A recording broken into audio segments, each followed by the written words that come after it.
So this is something I've been wondering for a while, and I'm interested in get your thoughts on this. You know, and this has really come up with Paul Ryan and his embracing of Ayn Rand's objectivism. And I'm going to really massively oversimplify objectivism here, but I don't think I'm being too unfair. Objectivism basically says that if that you should be selfish, that you should do what's in your best interest, and if everybody does what's in their best interest, then somehow the world would be a better place. And Ayn Rand is very specific about saying you should not embrace a morality based on what other people think, and this is where she famously praises the guy who murders the young teenage girls as a man who follows his own morality. You know, when I see a politician say publicly anywhere that he embraces this, I immediately think, okay, fine. You believe that, you get to believe that, that's fine. Why does anybody vote for these people? Why would you vote for somebody who says, I believe that what I should do is pursue my own self-interest? I mean, I guess if you're like his wife, that makes sense because, well, unless he decides he wants to cheat on you, his self-interest, I guess, help your self-interest. But why would you vote for somebody who openly says, I don't really care about your self-interest, I care about mine? It's amazing to me. But this, idea, greed is good. I'm not a huge fan of Oliver Stone, but that was an amazing line when you think about what was coming out of the right at the time. I don't get it. And, one of my original comments to Cenk when Paul Ryan first started talking about all this Ayn Rand objectivism stuff was that how could he claim to be so religious but also be an objectivist? I mean, Ayn Rand, of course, is deeply anti-religious. But then it occurred to me, if I'm an objectivist, if I'm a follower of Ayn Rand, and I'm a politician, and so my goal is to get elected, my goal is to win office. If I'm a Republican particularly, and somebody walks up to me and says, and asks me about religion, basically something to the effect of, am I religious or not? If I'm religious, I'm going to say yes. I'm going to say yes because if I really believe in God, I'm not going to denounce him, and it's going to help me politically. I mean, let's face it, it's in Paul Ryan's best interest to be religious. And I don't know if he is or not. Let me be clear, I have no idea if he is or not. And neither do you. Because imagine for a minute that he's an objectivist. Imagine for a minute that he believes he should do what is best for Paul Ryan. So somebody walks up and brings up religion and basically asks in some way or another if he's religious. If he's an objectivist, and if it is going to help him get elected to be religious, what's he going to say? He's going to say, yeah, I'm really super religious. Right? Because that's what's going to benefit him. Because he doesn't believe in any morality beyond his own selfishness. And this goes to another point. A lot of times people call Ayn Rand a hypocrite for spending the later part of her life on Medicare and Social Security or whatever government program she took part in. No, she's not. She's doing exactly what an objectivist would do.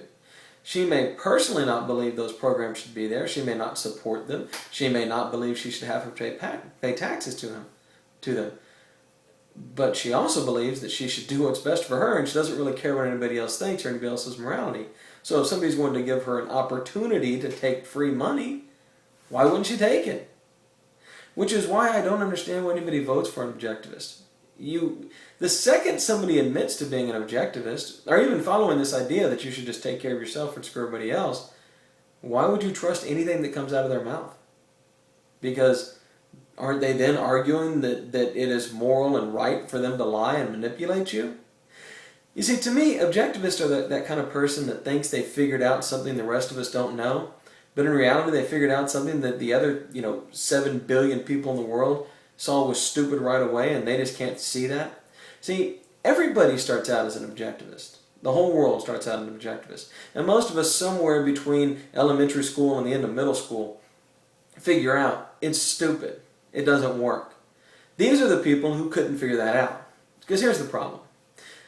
If you go through the world doing whatever's best for you, having your own morality and not caring whatever anybody else says, people are going to figure out you're a bad person. And then they're not going to help you. They're not going to be your friend. They're not going to want to hire you. They shouldn't want to vote for you. You see, selfishness is everybody's default position. But it doesn't work out too well. Usually people come to despise you. And they don't want anything to do with you. But apparently, I guess, if you're Paul Ryan and you're born incredibly rich, you never figure this out. you just go be selfish and you continue to get what you want. And then you think you're a genius because you figured out something else nobody has. Everybody figured this out, dude. We just all figured out that eventually you're going to go out there and make a speech and look like a clown because you lied to us because you think we're all dumb and here to be manipulated, and you're going to become disgraced and fall from power. It's not that complicated. But I guess it is to you. See, the thing is, the first rule of Objectivism Club should be, don't talk about Objectivism Club. Because the minute you walk out and say that you believe this theory, or you consider this theory, or you read these books and you like this theory, everybody should not like you. Nobody should ever put you in a position of power because you're promising to screw people over. Now, that being said, maybe all the Democrats are objectivists too. I don't know. I mean, look at Max Baucus and what he did with the health care bill. But at least they're smart enough not to tell us. I mean, come on. This is ridiculous. Finally, all this talk about having your own morality reminded me of two other stories we've heard in the last couple of years about Republicans. One is Newt Gingrich's ex-wife claiming that he told her he didn't have to follow any sort of morality. He just had to preach some morality and spread the word about it, and he could be the worst human being on the planet, but it was still okay because he had taught everybody else to behave better. This is when they were talking about him having an affair with an intern and then leaving his wife while she was waiting to get surgery where she might die. While he was trying to impeach President Clinton. That was his explanation to his wife. Well, as long as I tell everybody else to be moral, I can be a horrible person. I don't know if Rush Limbaugh's ever said anything, but he certainly lived that way.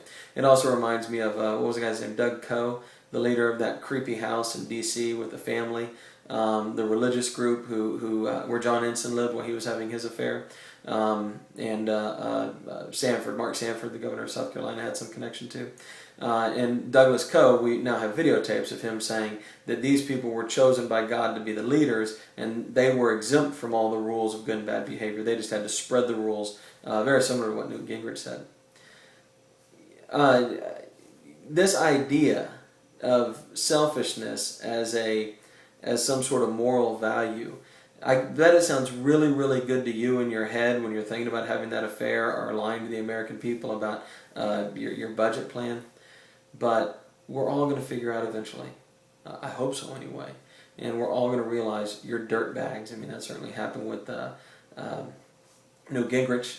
It's happened with John Ensign, Mark Sanford, and looks like it might be happening with Paul Ryan. So anyway, that's my thoughts on objectivism. Let me know what you think.